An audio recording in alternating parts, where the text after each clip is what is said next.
मला असं वाटतं की कुठच्याही एखाद्या चांगल्या गोष्टीची चेष्टा करणं योग्य नाही. ही योजना जर आपण बघितली तर तळागाळापर्यंत पोचलेली आहे आणि याचा फायदा सगळ्या आमच्या भगिनींना महाराष्ट्रातल्या होतो आहे आणि तो महाराष्ट्रातल्या भगिनींना फायदा होतो आहे म्हणून काही लोकांच्या पोटात पोटसूळ आलेला आहे.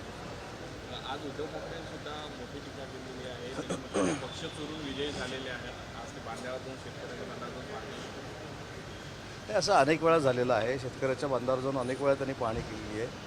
एक निर्विवाद सत्य आहे की जो फेक नरेटिव्ह सेट केला गेला होता लोकसभेमध्ये त्याच्यामुळं काही लोकांना मतं जास्त मिळालेली आहेत, पण वारंवार खोटं बोलून हे होत नाही.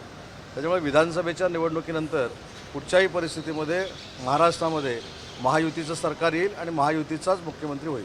निलेश राणेंनी आंदोलन सुद्धा केलं आहे कत्तलखान्याविरोधात. कोकणात कत्तलखाना नव्हता. माझ्या मतदारसंघात ते आंदोलन होतं. मी त्याच्यावर पूर्ण नजर ठेवून होतो. काल मी रत्नागिरीमध्ये होतो, आज देखील मी रत्नागिरीमध्ये होतो. त्याच्याकडनं खरोखरच गुन्हा घडला असेल तो कुठच्याही जाती धर्माचा असू दे त्याच्यावर कडक कारवाई व्हावी ही भूमिका पालकमंत्री या नात्याने मी घेतलेली आहे. स्वतः देवेंद्रजींनी देखील राज्याचे उपमुख्यमंत्री आणि गृहमंत्री म्हणून डीजीना आदेश दिलेले आहेत. त्याच्यामुळं जर काही घडलं असेल तर त्याला पाठीशी घालण्याचा कोणाचाही हेतू नाही. जो कोण असेल त्याच्यावर कडक कारवाई केली जाईल ही आमची भूमिका आहे. आणि इल्लिगल जे काही तस्करी होते अशा पद्धतीचे जर कोण सापडले तर त्यांच्यावर देखील कडक कारवाई होईल.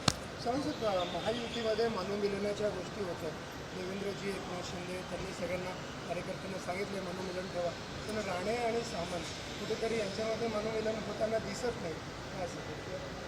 नाही, मला असं वाटत नाही की राणे आणि सामंत यांच्यामध्ये मनोमिलन करण्याची काही आवश्यकता नाही. आम्ही एकत्रच काम करतो आहे, महायुतीमध्ये काम करतो आहे. त्याच्यामुळे त्यांचं देखील आम्ही प्रामाणिकपणानं काम केलेलं आहे. मला असं वाटत नाही की आमच्या दोन कुटुंबामध्ये कुठं वाद आहे आणि कोकणाच्या विकासासाठी आम्ही दोन्ही एकत्र आहोत. त्याच्यामुळे चिंता करण्याची काही आवश्यकता नाही. नागपूर जिल्ह्यामध्ये नवीन MIDC कागदी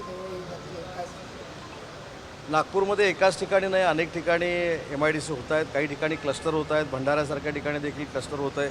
गडचिरोलीमध्ये फार मोठी इन्व्हेस्टमेंट स्टीलमध्ये येते आणि मला सांगताना आनंद होतो की गडचिरोलीमध्ये आपण गेल्यानंतर नक्षलवादी जिल्हा आहे अशा पद्धतीनं सांगितलं जायचं, पण त्या ठिकाणी 1,00,000 कोटीची आता इन्व्हेस्टमेंट येणार आहे आणि भविष्यामध्ये एकनाथ शिंदे साहेबांच्या, देवेंद्रजींच्या आणि अजितदादांच्या नेतृत्वाखाली हा नक्षलवादी जिल्हा आहे हे फुसलं जाईल आणि ही उद्योग नगरी आहे गडचिरोली अशा पद्धतीनं आपल्याला बघायला मिळेल.